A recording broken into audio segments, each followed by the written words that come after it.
President, and gentlemen, ladies of the House, standing here with 8 minutes in my hands and at this venerable and rather magnificent institution, I was going to assure you that I belong to the Henry VIII School of Public Speaking, that as Henry VIII said to his wives, I shall not keep you long. But now finding myself the seventh speaker out of 8 in what must already seem a rather long evening to you, I rather feel like Henry VIII's last wife. I more or less know what's expected of me, but I'm not sure how to do it any differently. Perhaps what I should do is really try and pay attention to the arguments that were advanced by the opposition today. We had, for example, Sir Richard Ottaway challenging the very idea that it could be argued that the economic situation of the colonies was actually worsened by the experience of British colonialism. Well, I stand to offer you the Indian example, Sir Richard. India's share of the world economy when Britain arrived on its shores was 23%. By the time the British left, it was down to below 4%. Why? Simply because India had been governed for the benefit of Britain.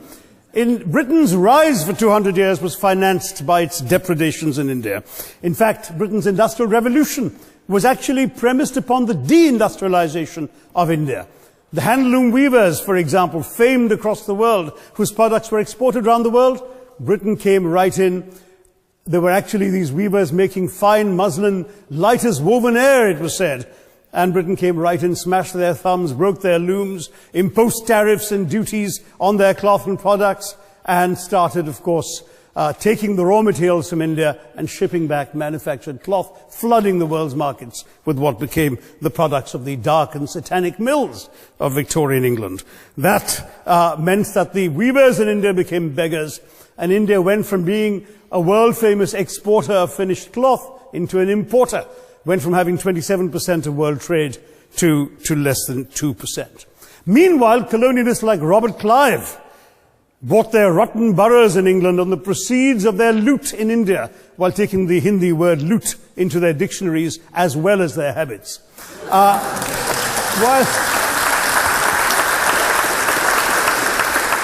And the British had the gall to call him Clive of India, as if he belonged to the country, when all he really did was to ensure that much of the country belonged to him.